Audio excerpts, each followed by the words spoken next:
Good afternoon, everyone. Welcome to Prediction Markets at the Crossroads, Innovation, Regulation, and Market Design, sponsored by the Program on Financial Markets and the Civil Justice Academy at the Law and Economics Center at George Mason University, Antonin Scalia School of Law. I'm Paolo Seguato, a professor at Scalia Law and the founder and director of the Program on Financial Markets, and I'll be moderating today's discussion. Prediction markets were once footnotes in economic textbooks. Today, they are front-page news, federal courts, and at the center of a vibrant debate over innovation and regulation.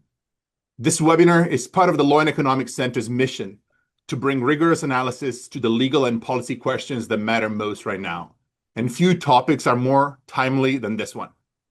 We thank you all for joining us today. And before we dive in, let me briefly introduce our panelists. You can find more information about each of them on the Law and Economic website. In alphabetic order, then Berkovitz is a vice chairman of external and regulatory affairs and Millennium management. Before that, he served as a general counsel at the SEC, and prior to that, as a commissioner at the CFTC. Brian Quintens, a widely recognized leader in financial market, serves on the board of Kalshi Exchange and Sui Group Holding, and served together with Dan as a commissioner at the CFTC. Ferdisha Snagg is a partner in the financial services practice at Cleary, Gottlieb in London. And last but not least, Josh Sterling is a partner at Milbank, a member of the firm Litigation Arbitration Group, and previously served as a director of the CFTC Market Participant Division, I think at the same time with Brian and Dan. If you have questions, please submit them using the Q&A box at the bottom of your screen. Please identify yourself and try to keep your questions concise so that can be readily incorporated into this virtual format. So I think we can now start with the webinar. We have a lot to cover, so I'm going to dive directly and ask Brian, I think, to break the ice and start the discussion. So Brian, our audience member who are new to this topic, I think to set this stage, would love to know, and can you please help understand what event contracts are, how do prediction market work, and why our market prices often describe probabilities. And so thank you, Brian, for kicking off this webinar. Yeah, thank you, Paolo, and thank you to the Law and Economics Center for putting this on. It's great to see some former colleagues here, and pleasure to be with your audience. I'm hopeful that more people are becoming familiar with prediction markets and event contracts, but for those who aren't, I guess the easiest way to think about it, although the distinction is there are distinctions, is as a stock market for events, where you are trading on the likely outcome of a specific event. The event contract pays off $1, and so the market price can be viewed as a probability. If you're willing to pay 10 cents for a contract that pays $1, you're viewing it as a 10% probability that that event occurs. I think we'll get into this, but the events are viewed as commodities because I think Congress recognized a long time ago, and event contracts are nothing new in our markets and derivatives markets. Contracts on weather, for instance, have been trading on CFTC regulated exchanges for decades.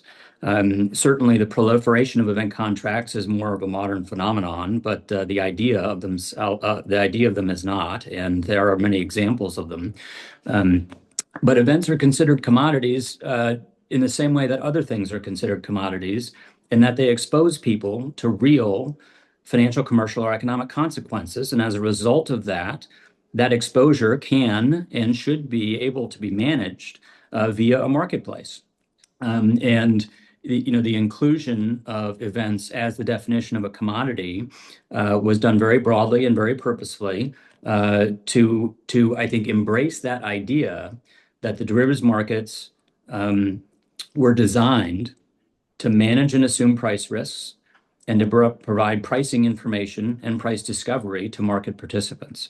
And so there are a number of different kinds of event contracts that we can talk about. I'm excited to have the conversation about market integrity and what that looks like, and how to judge some of the different features of markets. But as an overview, that's kind of how I view it from both the functioning of an event contract as well as the historical regulatory treatment of them. Perfect. Thank you so much, Brian. then moving to you, so I think Brian already pointed us to the regulatory framework. So the Commodity Exchange Act gives the CFTC broad authority over derivatives market, but also contain limits for certain event contracts involving gaming and other sensitive categories. Can you please share with us and explain the current regulatory framework, what a designated contract market is, how self-certification process work with event contracts? Because those are all questions that comes up daily on the news about event, prediction market. And so if you can set the regulatory framework, that would really help the conversation. Sure, Paolo, thank you. It's a pleasure to be here joining you and the center and my former colleagues and Ferdisha for this discussion. Let me give basically an overview of the regulatory structure, and people spend their entire lives trying to figure this out as subject to much litigation, but I'll try to give an overview. So you mentioned designated contract market. The designated contract market is the technical term for basically a futures exchange, but it's important to look at the words of that. When you trade futures contracts on an exchange, you're not trading the actual commodity. You're not trading on the CFTC, Commodity Futures Trading Commission. It's the Commission for the Regulation of Futures Trading, futures contracts. So on these exchanges, what you're trading is contracts for future delivery. So it's a market for contracts. It's not a market for the commodity. It's a market for contracts for the delivery of that commodity. So it's called the contract market. And designated mean basically designated by the CFTC as a market that can trade those contracts. So a designated contract market, or DCM as we refer to it in shorthand, is basically a futures exchange for the trading of these futures contracts. In 1974, when Congress created the CFTC as an independent regulatory agency, it basically said that all futures contracts have to be traded on a DCM, that you can't trade a futures contract except on a DCM, and a futures contract is something that is in a commodity that is able to be traded on a DCM. So anything that could be the subject of a futures contract, there is a subject of a futures contract, has to be traded on a DCM. Prior to 2000, the CFTC reviewed every futures contract that an exchange wanted to trade on their market to see whether it met the requirements of the Commodity Exchange Act. Did it have position limits? Was it not susceptible to manipulation? Was the delivery point where the commodity would be delivered? Was that well defined? How was the price of that delivery determined? There were a number of specifications that these contracts had to meet, and the exchanges submitted it to the CFTC for review. The CFTC would review the contract to determine whether it met those requirements. Additionally, as part of those requirements, there was the overarching requirement that the exchange had to demonstrate that contracts were not contrary to the public interest. And that public interest test was basically an economic purpose test. Did the contract have an economic purpose, meaning could the futures contract, be used for hedging or price basing on more than an occasional basis? That changed in 2000 on the Commodity Futures Modernization Act, when the Congress decided to streamline that process to help get these futures contracts on the market more quickly, because exchanges want to get them on quickly. There was competitive pressures, and CFTC was viewed as holding these up by not reviewing them fast enough. So Congress created in 2000 the self-certification process. And under self-certification, the exchange would certify that its contracts met all those regulatory requirements. And it could submit the contracts to the CFTC one day in advance before the contract became ineffective, with a self-certification that it met all the requirements. And in 2000, Congress took out the public interest test, so the exchange no longer had to actually demonstrate hedging or price basing as part of the contract. So now, when Congress set up the one day in advance review of self-certified contracts and said if the CFTC finds that actually these don't meet the requirements of the Commodity Exchange Act, it could prohibit the listing, but it only had a day to do it. Say, well, that's a pretty tight deadline. But in practice, for what would happen is the exchanges, and we're talking back in the day about Chicago Board of Trade, Chicago Mercantile Exchange, Intercontinental Exchange, who all had longstanding working relationships with the agency, and there weren't that many contracts being submitted. They would send drafts over weeks, months in advance and say, hey, CFTC, we're going to self-certify this. We're thinking about self-certifying this new contract. Here's the draft of it. Give us your comments. And if you're okay with it, or we'll take into account your comments, we will then go self-certify. So as a practical matter, the 1 day was really more than 1 day, because that's the operative time frame. Now that process, that 1 day process for event contracts, as I'll explain in a moment, sort of broken down due to the volume of event contracts that are being submitted, and the CFTC just has not really had the time to review event contracts on the self-certification process. The CFMA also deregulated the swaps market. There's a question, were swaps within the CFTC's purview? And under the CFMA of 2000, Congress determined that they were not. Fast forward 8 or 9 years, the financial crisis, swaps were determined to be a cause of the financial crisis or contributing factor. Congress determined to regulate the swaps market. The question was, do swaps have to be traded on a designated contract market? Congress basically said, well, swaps are instruments generally between sophisticated institutional counterparties. They also manage risk. For standardized swaps that can be cleared, they have to be traded on swaps execution facilities, which are not quite DCMs, but they have a number of similar features. You can still trade. Sophisticated counterparties can trade swaps over the counter. They don't have to be traded on a swap execution facilities if they're not standardized and subject to clearing. But however, retail participants, if you're not in this category of sophisticated market participant, if you're an individual, and the test here is a asset threshold, $10 million for an individual in assets, or $5 million if you're using the swap to hedge commercial risk. It's a pretty high financial threshold. If you're a retail participant, you don't meet that financial threshold, and you do a swap, that swap has to be on a DCM. So retail, under Section 2E of the Commodity Exchange Act, all retail swaps have to be traded on a DCM. The other thing that the Dodd-Frank Act did, and this was in the atmosphere at the time, this was not that far, this was the late 2000s, the Iraq War, 9/11, terrorism concerns. In the early 2000s, the DARPA, the Defense Advanced Research Project Agency, was considering using prediction markets to help gain knowledge about terrorist attacks. The theory being that terrorists with inside knowledge of terrorism attacks, if there was a prediction market and they had this inside knowledge, they could go on the market. They would go on the market, bet that the attack would occur, and they could make a lot of money off that because nobody else knew the attack would occur. So if the U.S. intelligence agencies surveilled these markets and saw somebody with a large terrorism bet before they occurred, that would be a signal that a terrorism attack might occur. Well, that was met with bipartisan opposition on Capitol Hill and really fueled what's now the special provision, or a large part of fueling the special rule in the Dodd-Frank Act to prohibit contracts based on terrorism or other bad activities.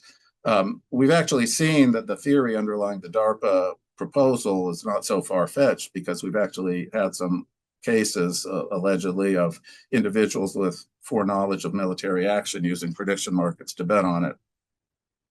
Well, Congress addressed that in 2000 with the special rule for certain activities that I would label bad activities that we don't want to encourage, we don't want to create financial incentives for happening, or that you don't really want people profiting off of. Congress said for these activities that are unlawful under state or federal law, war, assassination, terrorism, or gaming, the CFTC can find that these agreements, whether they be futures contracts or swaps, are contrary to the public interest and prohibit them from being listed on a CFTC registered facility. So these bad activities, Congress said, CFTC, you can determine they're contrary to the public interest and prohibit them from listing on a CFTC regulated facility. That provision in the Commodity Exchange Act is known as the special rule. And what about those activities? They were all, as I said, considered bad activities. Why is gaming there? At the time, 2010, when this law was being considered, Gaming was under PASPA, the Professional Amateur Sports Protection Act, illegal. States cannot permit it under PASPA, except for a few accepted jurisdictions, Nevada, tribal lands, and some other local jurisdiction in the country. So sports betting at the time was not permitted in most jurisdictions in the US, so that it was lumped into those categories, those other activities that were unlawful, that they didn't want. Congress said, CFTC, you can prevent these types of activities from being traded on a CFTC facility. Subsequently, the CFTC enacted Rule 4011 to implement the special rule. 4011A was the public interest embodied the public interest finding that CFTC indeed found that activities unlawful under state or federal law, terrorism, war, assassination, or gaming were contrary to the public interest and therefore prohibited from trading on a CFTC registered facility. So since 2011, all those activities have been prohibited from being traded on a CFTC registered facility, including gaming. 4011C said for contracts that may involve those activities, the CFTC will undertake a 90-day review process to determine whether those contracts are contrary to the public interest. So basically, we have a process now for a prohibition on certain activities listed in the special rule, and a process for determining whether new contracts that may involve those activities should be prohibited as contrary to the public interest. All other types of event contracts, if you're not in a special rule listed activity, all other types of event contracts are just treated like any other type of futures contract or swap to be listed on a DCM, undergoing the same type of self-certification or pre-approval review by the CFTC. So it's only the special categories that this public interest test or prohibition might apply to. And that's the current law.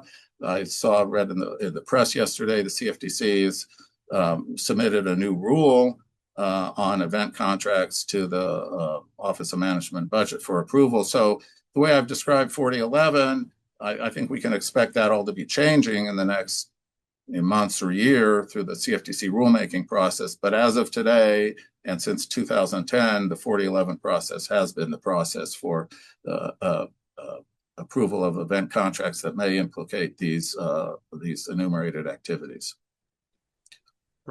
Dan, thank you so much for this great overview. It's like you summarize what I cover in 3 classes of my course in 10 minutes. So thanks a lot for doing this. I'm going to do it this fall as well. Josh, moving now to the other hot aspect is much of the current debate on prediction market now is fought in courts. I think just yesterday, Rhode Island was added to the list. So what should not specialists understand about the current litigation landscape? And can you walk us through the major themes and explain what's really at stake in the dispute between the CFTC and the state gaming regulators and tribes? Sure. Thank you, Professor, for having us. And thanks to the Law and Economics Center at Mason as well. I appreciate it.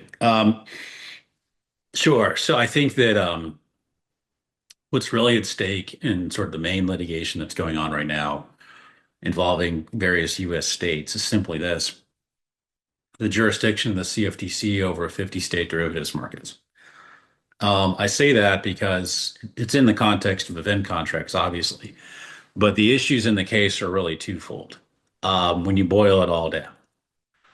The first issue is, does the Commodity Exchange Act give the CFTC exclusive jurisdiction over the regulation of trading and executing transactions on a DCM, a contract market? Yes or no? Our position in the litigation is yes. Exclusive jurisdiction means exclusive jurisdiction. It's not shared with anyone else. It's pretty clear. The second question then we face in the litigation is, well, that exclusive jurisdiction applies to trading of futures, options, and these things called swaps. Is an event contract a swap? Yes or no? I think we would say the answer is yes, it is a swap. A number of states would say no, it is not a swap. In many instances, relying on the old-fashioned duck test, which is not legal doctrine nor an interpretive canon. It's just something people say. So those are really the issues. We are litigating against several states. There's also litigation involving, a handful, I think a half dozen or so, tribal interests in various states, and there's some private litigation as well. But the main litigation is in those areas. I'm talking about the current ongoing litigation, which is principally focused on event contracts that would involve or relate to sporting events. The forerunner to that, just quickly for everybody, was that in 2024, an exchange listed political event contracts, who would control Congress. At the time, in 2024, the commission put under review those contracts, arguing that they involved gaming or were unlawful under state law. And I remember thinking at the time, well, I'm pretty sure elections are legal under state law, and I'm pretty sure an election is not a game. And there's more to it than that, but you got to start out with some first principles. And so we litigated that in the DC District Court, and we were successful there. It got as far as a hearing on an emergency stay, allowing the contracts to proceed in the DC Circuit Court, which they denied the stay of the commission on appeal. In October, the contracts listed. There was then oral argument later in the year, I think, over the merits appeal, but that was abandoned by the CFTC. And so from there, a couple exchanges started to list contracts involving sporting events, and that led us to litigation commencing in March of 25, in the first instance with the states of New Jersey and Nevada. And I just want to say in closing, it's a bit gratuitous, but the one thing I've really grown to appreciate in all this litigation is, or truly appreciate, is the professionalism of pretty much everybody we've litigated against from a state or from a tribe. It's been, we obviously disagree on the merits, but people have been respectful and willing to work together and be reasonable. And obviously, we need the courts to decide this for us, but it's been good to see, public servants in the various state governments, really carry out their professional duties with a high degree of character. So just a little bit of a small clap for them and no more. Thanks a lot, Josh, for setting the stage on the litigation that's happening in this sphere. So, Ferdisha, now we are going to take a bit, jumping on the other side of the Atlantic. Because so far, we set a very nice stage on the, open issue that prediction market are facing in the US. But, from a UK, you're based in London, but you handle a lot of European stuff. So from the UK and the EU perspective, where does the debate on prediction market sit? Do you have a similar tension between speculation and gambling? Does it look familiar? Is it uniquely an American issue? Do we have in Europe, and okay, the UK is not part of the European Union anymore, but like for the EU is like still this federal, like EU versus state dynamic. So, can you share with us some thought about the UK and the EU perspective on prediction market and where this market are going, the challenging that they're facing? No, yes, thank you, Paolo, and thank you to the LEC for organizing this excellent event and allowing me to be a part of it. So very happy to try to bring a European perspective to the discussion.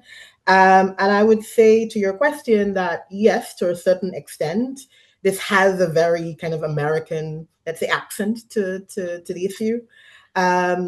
In the UK, as you say, UK is no longer part of the European Union. You are essentially dealing with a single jurisdiction, that's a kind of simplification because by and large, gambling, there's a difference between Great Britain and Northern Ireland, for example. But for simplicity, it's really just one jurisdiction. We don't have this federal versus state dynamic in the UK. That's less true for the EU, where there is a flavor of that dynamic, because if a product is a financial instrument, then it is generally subject to a harmonized European framework, including the ability to passport licenses, whereas gambling remains a national law, so member state by member state issue. But I would say that the underlying question isn't really like uniquely American. We absolutely kind of have the same issue in the UK and Europe in terms of how to think of these things and where you draw the line between a financial derivative and gaming or gambling. The difference is perhaps that we tend to have a bit less drama about it. The boundary, I would say, is relatively well established, and at least for the moment, the financial and the gambling regulators are kind of broadly aligned as to where that boundary sits. That said, I kind of do think that prediction markets have the potential to test that kind of consensus and that kind of accepted view of the world, because at present it is like pretty easy to draw the line because most of the discussion is actually centered on retail and retail facing products, basically. So there is that huge consumer protection angle to it. Indeed, some prediction market products that fall within the financial services perimeter are effectively banned for retail investors in both the UK and the EU, precisely because, you know, the regulators and policymakers thought that they actually resemble gambling and create the sort of consumer harm risk that they thought, actually there shouldn't be retail access for these products at all. I think what actually will become more interesting is the emergence of the sort of institutional or commercial use case, because if a bank or other institutional participant is sort of expressing views on events as potentially a sort of risk management tool, or to kind of obtain exposure to something kind of some sort of macroeconomic development, is gambling, for example, the right framework for that activity? Because the idea is that the underlier may not necessarily be financial. So should we be using the same framework for horse racing, basically, and betting on horses for that sort of activity? I think that's where some of the assumptions that kind of underlie the current boundary will start to come under pressure. So, I mean, in sum, I would say there is a debate, or we are thinking about it over here in Europe. It's perhaps that we are just at an earlier stage of things than you are in the US. Perfect.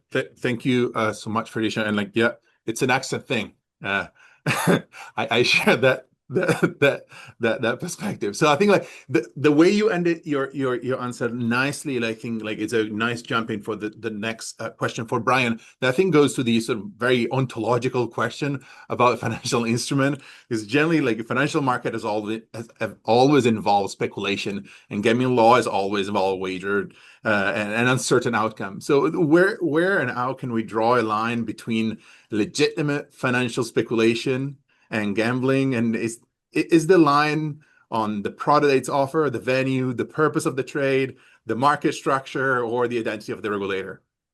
Brian? Yeah, thanks, Paulo. I mean, I think that's it's really a critical question, and I think there are two things there.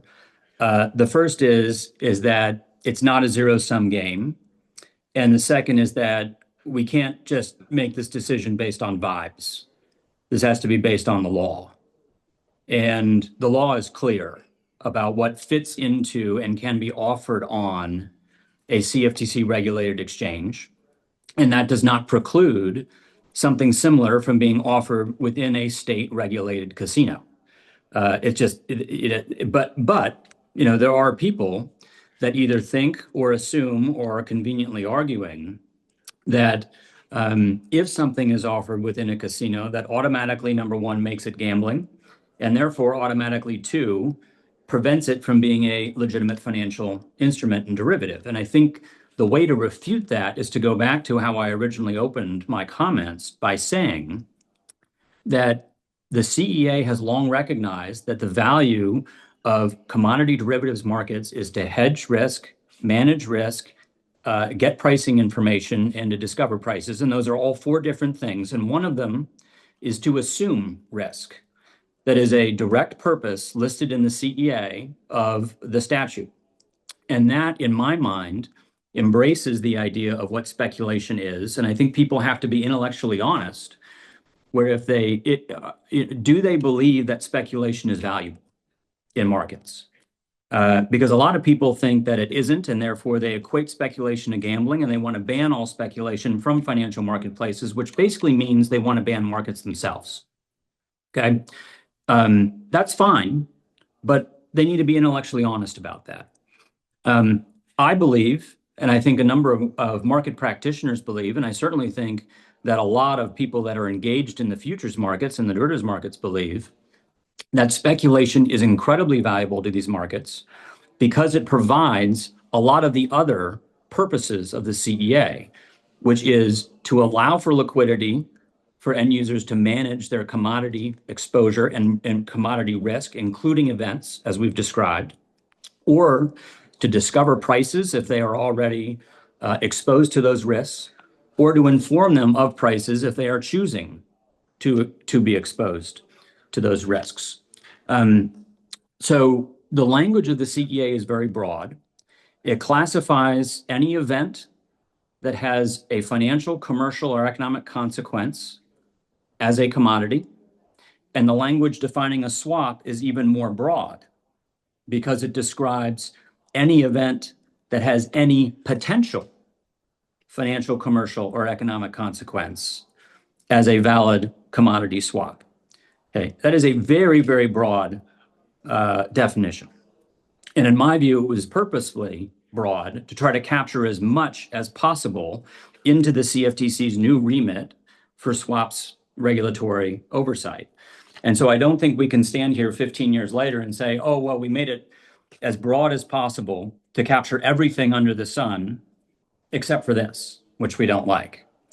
And back to the vibes point, participating in a contract doesn't make something gambling.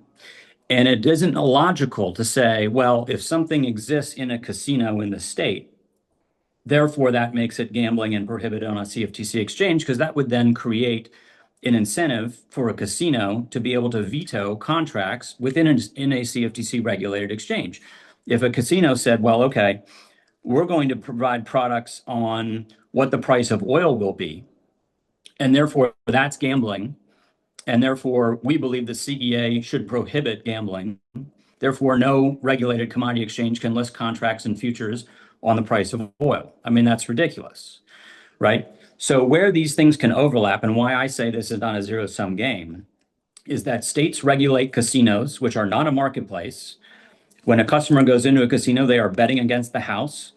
The house's winnings equal their customers' losses, right? And a state regulates that process according to the incentives that structure creates.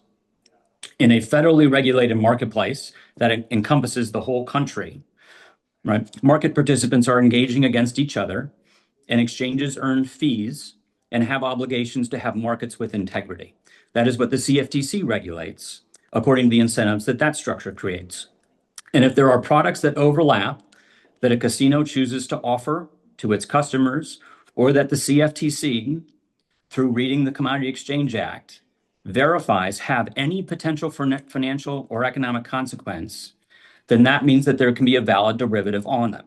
Now, I think where those areas do not overlap is the limited set of things where the amount of money that is being wagered does not create any financial or economic significance other than that money itself, right? But if I am trading money on a specific event where that action in a federal marketplace creates economic or financial significance beyond that money, then that becomes a valid derivative contract under the CFTC and can be regulated by the agency. So it's a complicated area. I understand people's kind of, first blush approach at these things. It was my first blush approach until I really read into the law and what the purpose of these things are and why that distinguishing characteristic was made. But I think we have to be, again, intellectually honest, and we can't do this based on vibes. We have to do it on the law. Thank you so much, Brian. I think, then I think the question for you builds on Brian's sort of, jurisdictional definitional aspect of it. And so How should the CFTC think about event contract that sits near the boundaries between financial markets and wagering, and whether you think that the current regulatory framework is adequate for prediction market, or we are asking old categories? I think, building on something that you said before, the old categories to do too much work for our market have developed and contract have developed.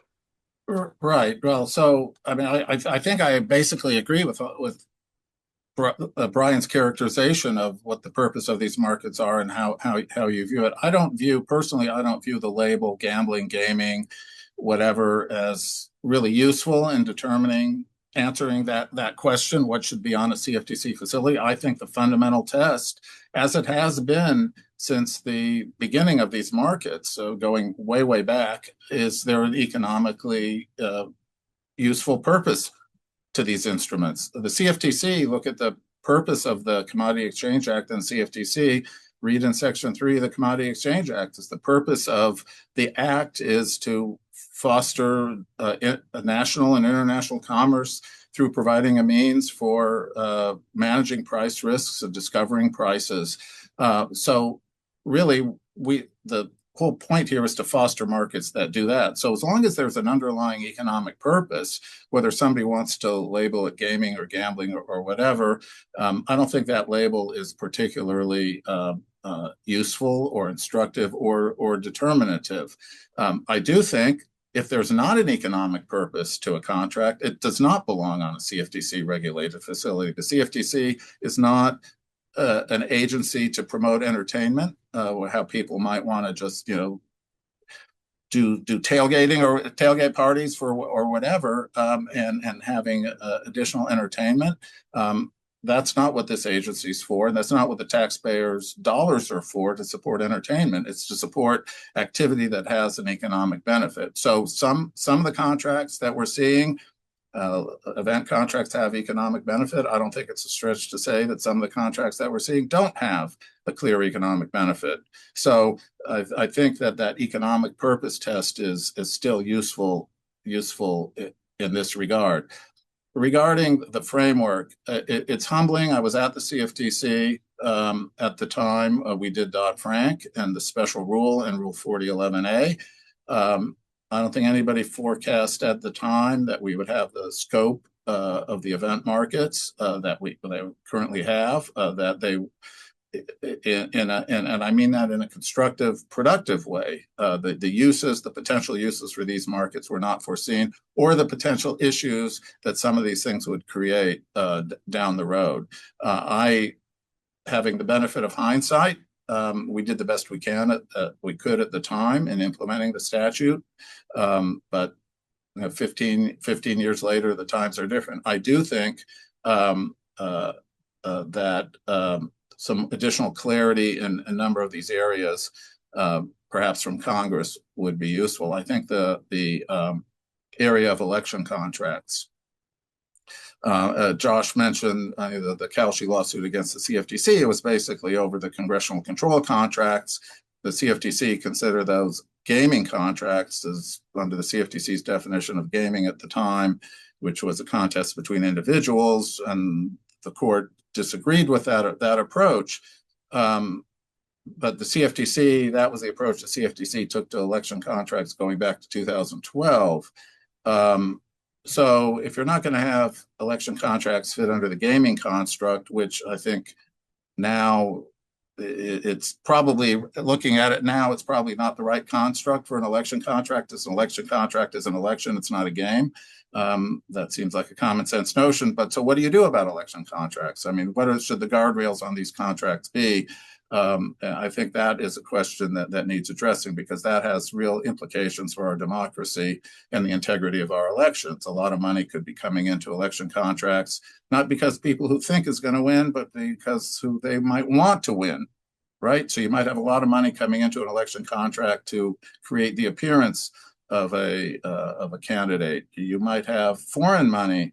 Foreign money cannot contribute directly to political campaigns, or non-U.S. persons. They can't contribute to campaigns. They can't do campaigning in the United States, and yet they can enter into prediction markets, and these prediction markets are like polls. They influence candidates' ability to fundraise. So these election contracts could have serious implications for our elections. And do we want to have, I think, a robust know your customer framework, robust position limits framework, some robust regulatory controls if we're going to have these contracts would be beneficial. Are there the legal tools right now to do that? And I think those are all legitimate questions that people should be looking at very closely. So, yeah, I think the framework, given where the prediction markets are now, could use bolstering all around. Perfect. Brian? You want to? Yeah, thanks, Paul. I wanted to build on that, and also I think offer a slightly different perspective, which is that, and I think this also coincides with the discussion around self-certification and why that is so important, why that standard has been so instrumental in the derivatives markets in the United States being the most innovative in the world. I think Kalshi specifically, I think, went through a period of time where they were asking for approval for contracts on the presidential election. And we saw firsthand when the agency decided to play as a value judgment regulator, how they were making decisions that were blatantly, in at least my view, and I think verified by the law, illegal for how that judgment should be made under the statute, and why it was important. And it still is important for the market exchanges themselves to say these things meet the obligations of the statute, and CFTC, you are free to challenge them if they don't. But we believe that they do. And why there are already clear rules on what those contracts can and should be. And one of the arguments that the CFTC made in its attempt to prohibit elections contracts were that the presidential election had no financial, commercial, or economic consequence. I mean, if that's the kind of arguments that they can use in-house, if they were put in the position to be a value judgment regulator, then none of this space would even exist. We wouldn't be able to have this discussion. And I think to Dan's wonderful point, we wouldn't be able to see the productive use cases. And as I've talked to members of Congress and others, they are constantly looking at these markets as real-time market-based information systems for what the political climate is and feedback on information that is out there on these marketplaces. So I do agree that I think more clarity in how these can be regulated is good because, for instance, insider information, which we may get to in a second, might not cover all of the people that it should in these kind of marketplaces. And I think if we want to have a policy debate about what kind of markets should be banned outright, Congress is the right place to do that and not at the agency itself. Thanks, Brian. And, this exchange sort of address, or at least like focus us on the question that was also raised in the Q&A, which is like, the big issue is the legal classification of these contracts. And, and one, way to possibly answer this legal classification question is the judicial path. And like Josh, like from your perspective, the New Jersey litigation has become one of the most important flashpoint in the prediction market debate. And what did the recent appellate decision resolve, and what did it leave open, and what should we watch for if the case moves towards the Supreme Court? Sure. Thank you for that. So I think that we respect all courts and all decisions. Some we disagree with. The Third Circuit decision is one we agree with, as we did with the District of New Jersey decision. I think they got it right on the scope of exclusive jurisdiction, and I think it is well understood that these instruments are swaps. And so I view that as a very strong ruling that is correct on the law. We don't have a ruling from another circuit court of appeal yet. We've had an oral argument along with other parties in the Ninth Circuit Court of Appeals in, well, actually both Nevada cases. There's two. State's so nice, they sue you twice. And then we have the Fourth Circuit litigation, which was the Maryland appeal. We've had oral argument on that as well. And we just learned the other day that the Sixth Circuit will hear on a combined basis the appeal of Ohio, where the state prevailed, and Tennessee, where the DCM prevailed. I believe that's July 30th. Yes, 30th, in the Sixth Circuit over in Ohio. And we also had a decision, not a decision, sorry, oral argument before the Supreme Judicial Court of Massachusetts, because Massachusetts sued the DCM in state court. So we have to work through the state court process there. I really do think in the courts, the issues being litigated are twofold, and they're what I had stated earlier, and we've talked about, which is there exclusive jurisdiction, meaning there's a preemptive effect in state law? I think the answer there is pretty readily yes, on any honest reading of the law. And are these instruments swaps? And I think the answer there pretty readily is yes. I'll note, among other arguments one can make about the definition of swap, the definition also includes instruments that now or in the future come to be known as swaps. It's a pretty broad definition, and it's intended to grow. So sometimes it's not as hard as people can make it out to be. And we've seen a lot of different arguments this way and that. And I think these are the two issues. And if we're successful on those, as we were in the Third Circuit, we feel good. And my understanding is that the state of New Jersey is intending to file a petition for a writ of certiorari, the Supreme Court to review the Third Circuit's decision. And obviously, we don't have any other appellate court rulings yet where that would have to be entertained. Whether that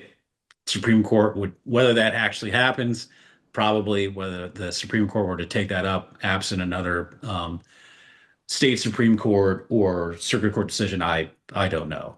Maybe not. There's a little bit of guesswork there. And newsflash, I'm not a Supreme Court litigator, but I know some, and what they tell me is we'll have to wait and see.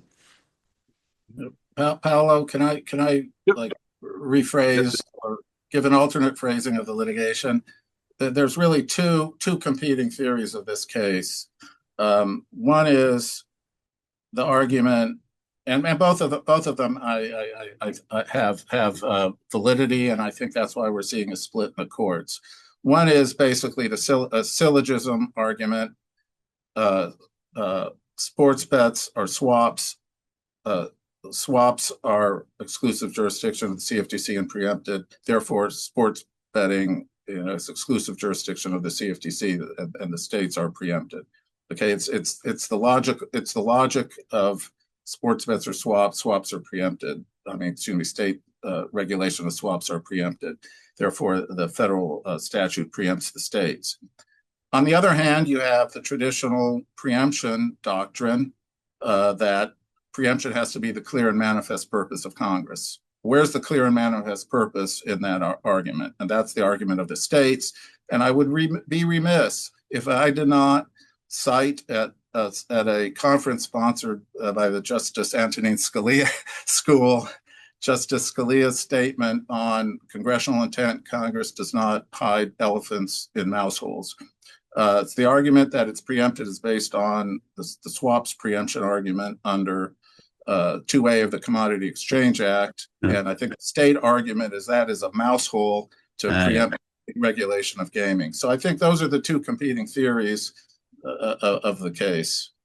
Yeah. Well, I got to tell you, there's a Scalia quote I like better, which is sometimes a wolf comes as a wolf. And I know exactly what the states want. That's for another discussion with the states, and that's a policy issue. I'm just a lawyer working a brief for a client. But what I will say is we've seen a litany of arguments from the states. We've seen an argument that there's naturally always a presumption against preemption. That's actually incorrect. We've seen arguments that these things aren't swaps. We've seen arguments that, that an outcome is not an event or an occurrence. We've seen a lot of different contortions. And I think that one of the things that is not something anyone on this panel has said that we've heard is, this duck test, which can dovetail with some things we've been talking about. Well, it seems to operate like a bet, and it sounds like a bet. And maybe even a while ago, a young exchange had some literature suggesting that this is a form of betting, like stock markets have for decades. I think the fundamental confusion is not only the very sound and technical points that I can't help myself, Mr. Commissioner Quintens has made, um, but those are all valid. You know, there's a price discovery mechanism. There's not with the sports book. It's a two-way market. There is risk, all these sorts of things. But it's also just this fundamental concept that in a lot of things in life, including financial things, they're all probabilistic. Um, the price of a stock is the net present value of its expected future cash flow.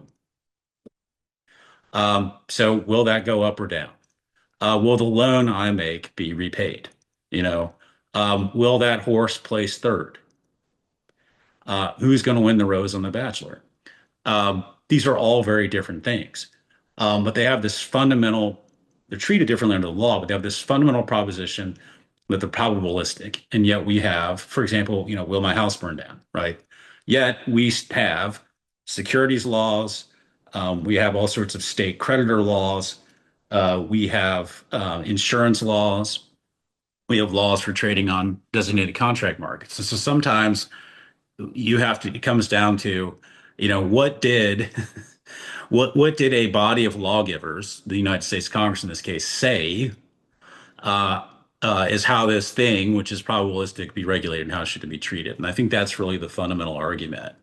And I do think to say that, yes, these are swaps, and yes, the CFTC only regulates them on an exchange, is not to exclude at all the possibility of there being state regulated, not exchanges, excuse me, but sports books, or those operating on tribal lands with an agreement with the state to do Class 3 gaming. Sure.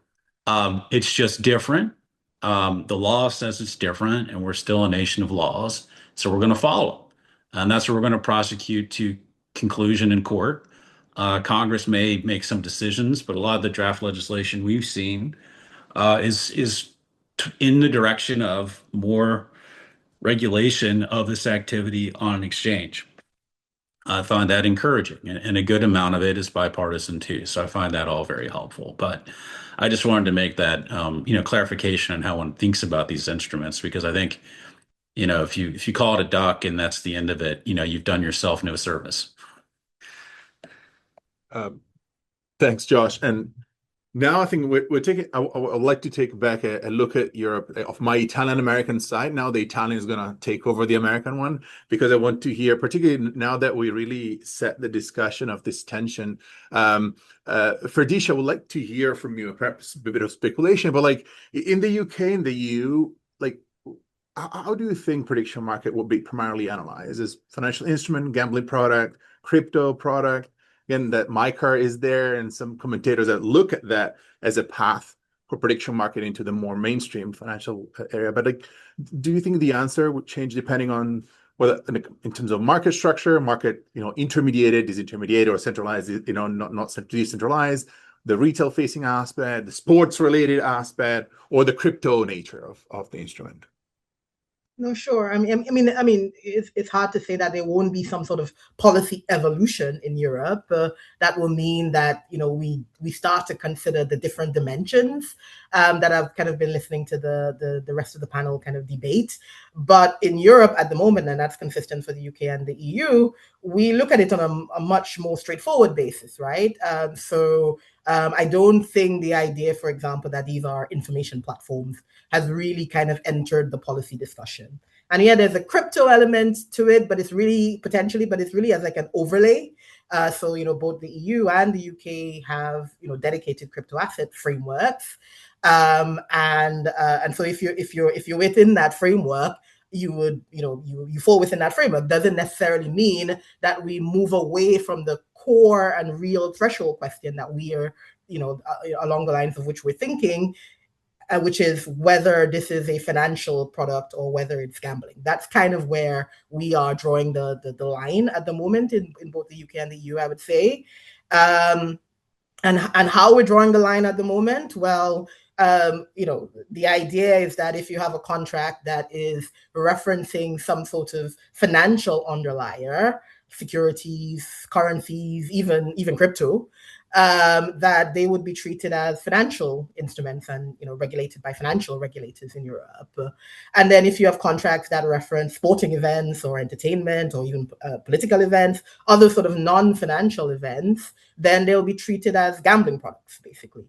And in the UK, for example, the Financial Conduct Authority has said that, and the Gambling Commission has said that, basically. So there is like this alignment there in terms of the way people are seeing things.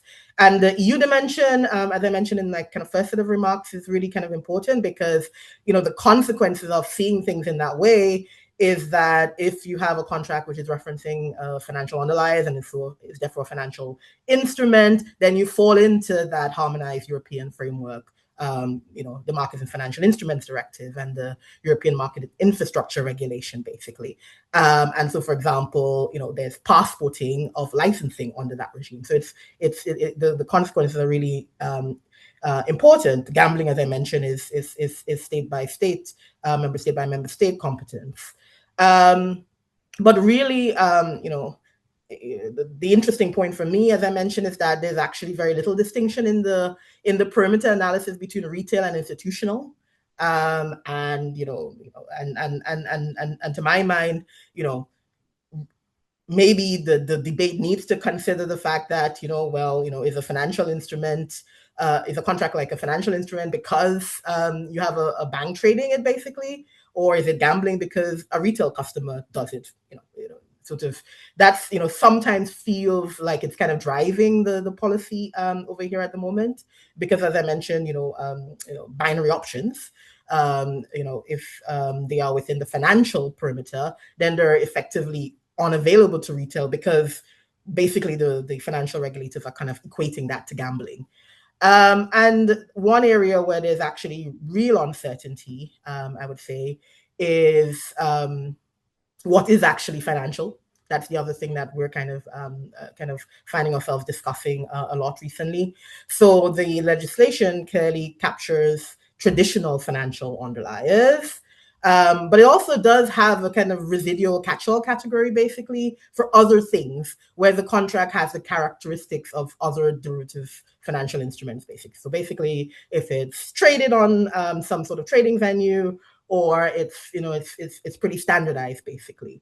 But I said that still leaves some questions that people are having to grapple with around certain sorts of variables, like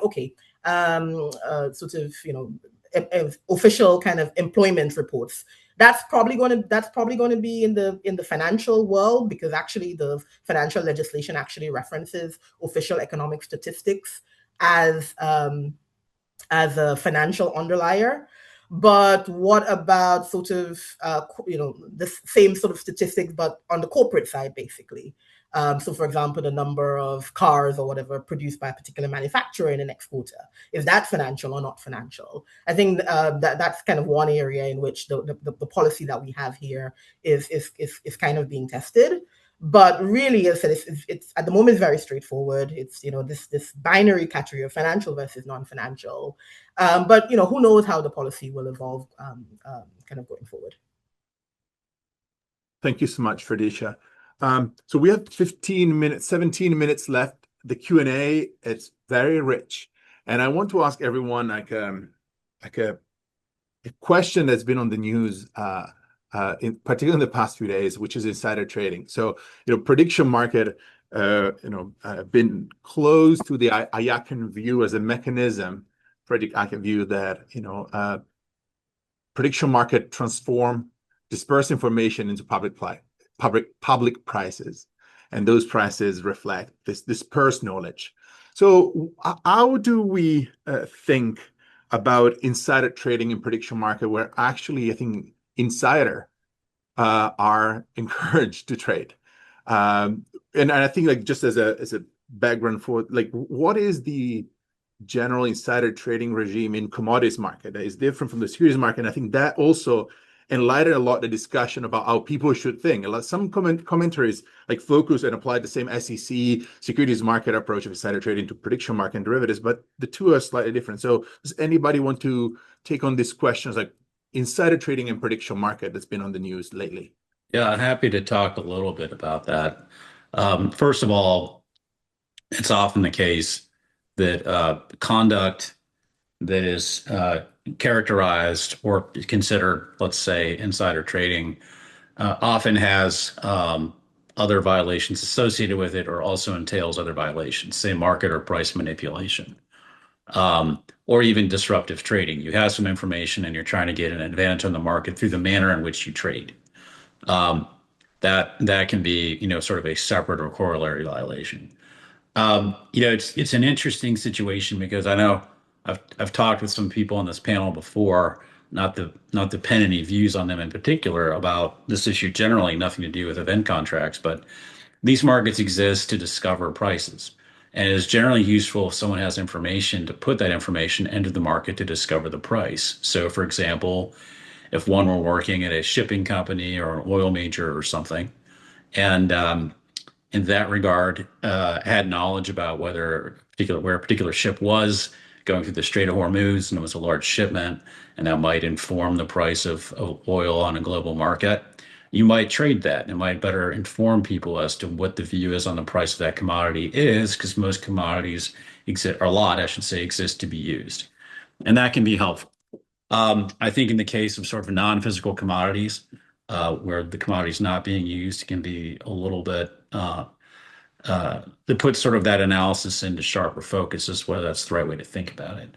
But there's absolutely no question that the criminal authorities, the U.S. attorney's offices, the CFTC, do believe there's insider trading that goes on, and they will prosecute it, and they will seek penalties for it, and they are doing it in the prediction markets. And I think this is happening in particular with prediction markets that may involve trading by U.S. persons, but are not necessarily regulated in the United States. And so I think that insider trading implicates a number of things. It implicates market oversight. It implicates whether your contracts are considered potentially subject to a form of manipulation. And I think that it entails a great number of sort of how is the DCM operating type concerns. What you often find in the case of a regulated exchange is that they are conducting surveillance and real-time monitoring of their markets, which is to say they are looking for suspicious trading behavior, which if it comes down to a trading pattern that involves material non-public information and it's suspect, they'll have a mechanism to investigate that. I expect as we go along and these markets develop, those registered regulated markets will continue to do a better and better job of finding out what's going on, punishing people for it under their own rules because they are self-regulatory in that way, and then cooperating as they have been, as the CFTC has acknowledged they have been, cooperating with civil and criminal law enforcement. And so I think that the difference between a commodities market and a stock market, let's say, one is a capital accumulation market, one is a price discovery market, more or less, creates a little bit of tension in understanding how you apply the lessons of securities insider trading into the commodities market. I think that tension is something to be managed. And I think it's something that, enforcement and the judicial system will continue to clarify for us. If I may, I'm very happy to add the European kind of perspective, because there's a kind of interesting kind of issue that resolves from the way we see things. This distinction we're drawing between if it's financial underlier, then it's financial. If it's non-financial underlier, then it's gambling. Because sort of insider dealing under European market abuse regulation is just essentially using inside information to trade, basically. So you don't have to be an insider. So we don't have this concept of having to owe a fiduciary duty that you've breached by trading on material non-public information.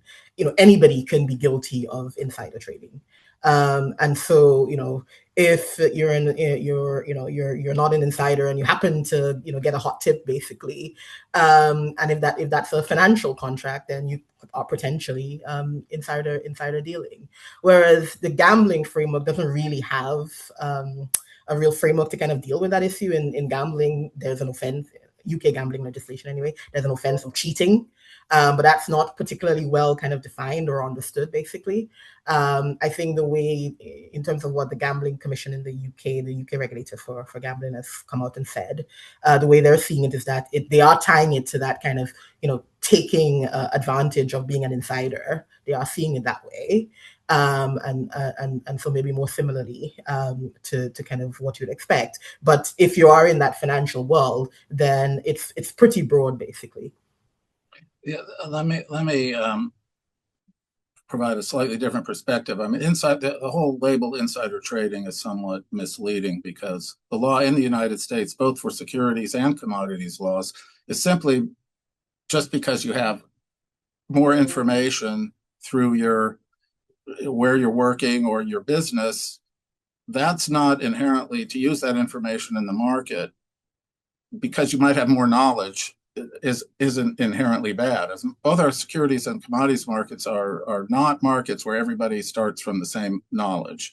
Okay, in the securities markets and imported into commodities markets, there's really only a violation of the law where there's some type of duty not to use that information that is established independently of simply having the information. For example, securities, if you're in a SEC firm, regulated firm, you can't use your inside information about your company to trade, because that would be a violation of your duty to your shareholders. Similarly, if you're a lawyer or somebody who works in the printing office, to the extent that anybody prints these disclosures anymore, you can't steal you can't steal that information from from the person you work for who's gotten it from the securities firm and trade on it, because you're violating a duty.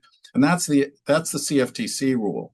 The CFTC rule prohibits the use of material non-public information when it is obtained or used in a violation of a pre-existing duty not to use it. But simply the possession of the information does not establish that duty. So if you work for an oil company, the oil company itself can obviously use its information to hedge. I mean, that's why they're going on the market to begin with.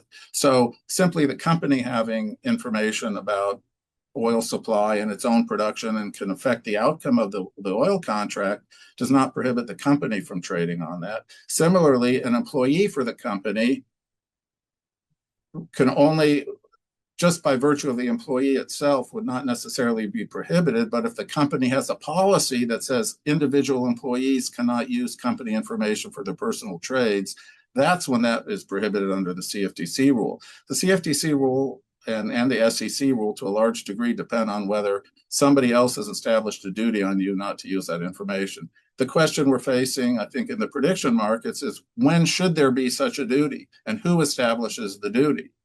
And at what point does the duty come into effect? Simply having information about a future event, in my view, simply it's not sufficient to create, a prohibition on trading, because that's the purpose of these markets, is for, if you have an economic need for or dependence on the event, and you might have some inside knowledge, you might want to hedge that. However, if you have sufficient control, so perhaps if you have so much ability to control the outcome, or you have actual knowledge of the outcome, that at that point you might want to have a duty not to trade on it, because then at that point you can actually control the outcome. So there's a line there. It's not clear exactly where the line should be in all the cases, but there has to be a pre-existing duty, and somebody has to establish that duty for there to be a prohibition on it. So I think the duty actually may be established by the exchange. The exchange could establish the duty in their contracts, and I think Kalshi does it. I don't want to put Kalshi on the spot, but I think some of the exchanges do it. They say, we have a policy. If you have this information, you can't trade on it. So, and that will be a legally binding duty. Yeah, thanks, Dan. First of all, it's wonderful to have the former general counsel of both the CFTC and the SEC answer that question. So I was certainly waiting for Dan's response, and you hit that one out of the park, Dan. So thank you. But I think you're right. The exchanges can implement their own rules around who and who cannot trade on a contract, regardless of, that can be more a more strict requirement than the duty that Dan describes. And an example of that is that we've seen recently from Kalshi's perspective are people that are running for elected office. I think there's a debatable legal obligation at the least, if not none, about who they would owe a duty to in terms of the information they have in running for office. But Kalshi has made the decision based off of their view of market integrity and possibly for policy purposes, that it's not appropriate for someone that is running for office, that is a campaign staff or volunteer or associated with the campaign, to be trading in the market over which they are participating. That is beyond, at least I think, the current view of the law. And I think Kalshi's taking a lot of steps there to try to screen those people now up front, and even screening people by name who may not actually be the candidate, which can lead to some false positives. Hopefully those, are limited, but, these surveillance measures are certainly in place as well to try to catch people after the fact. Well-timed trades that lead to, that are happening right before price moves are certainly things that trigger investigations. And I think one last thing, and I think this may have been mentioned, I might have missed it, but the legal standard is not to, on any exchange, is not to 100% preclude insider trading from occurring. And very few, if any, exchanges actually try to screen people out for that standard, maybe with the exception of stock markets, making sure that CEOs aren't trading their own stock during a blackout period. I think they know that if that happens, they're going to get in trouble too. But that might be the only standard that I'm aware of in a market and a venue in a regulated exchange where the exchange itself is precluding someone from trading. And Kalshi has a number of these rules that preclude individuals that are involved or engaged in or associated with a potential outcome to not trade in its markets. Wow, this was an awesome discussion of insider trading. So we have 3 minutes left. It's super quick to wrap up. Question to all the panelists. This was a fantastic panel. So in one sentence, what is the single issue that you think will determine the future of prediction market? Is it going to be preemption, Supreme Court, consumer protection, public trust legislation, sport contract, market integrity? One sentence each, and then we wrap up. And the recording of the podcast is going to be available on YouTube at some point next week. So please, Ferdisha, if you want to start, if you want. Each of you, wow. one sentence. Okay. Well, as a kind of European, so non-US person, I think, quite frankly, at least over here, I think the debate perhaps might need to become a bit more measured, basically, because I feel that at times the kind of level of controversy risks really making European policymakers a little bit suspicious about prediction markets and the products, basically. Josh, I'm going through the screen. Sorry for a cold calling, Ferdisha. So I'll leave flexibility for other people to answer in a different way I'd agree with. I'll simply say right now, what's going to decide this is the best lawyering. Brian. Yeah, well, I certainly agree with Josh and Ferdisha. I would say the area about which I am the most concerned would be an overreaction to quote unquote offshore unregulated venues and activities that are occurring that people are conflating with regulated American prediction markets.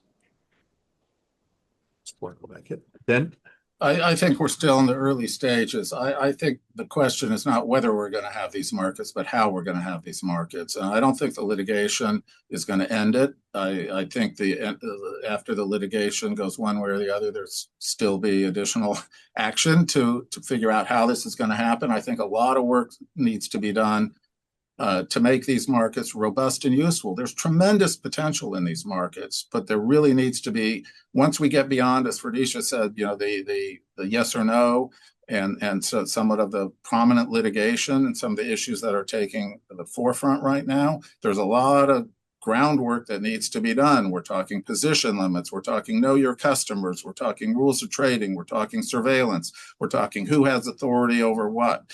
All that in these emerging markets with tremendous potential really still needs to be done. So I see further regulatory work needing to really get these markets useful to the economy. We're going back to the original purpose: economically useful, economically productive markets with lots of liquidity, strong regulation. Ultimately, that's where we're going to need to be. Perfect. Yeah, we just have to stop the states from killing it dead first. So then, Ferdisha, Brian, Josh, thank you so much for this fantastic panel. I think it's a lot of food for thoughts for people. This was a great discussion. If you're interested in following and hearing more about the Program of Financial Market, go on the George Mason Law and Economic Center website. We're going to organize more of these events, so stay tuned. But thanks a lot for this fantastic panel, and thank you so much for your time. Thank you very much. Have a great weekend.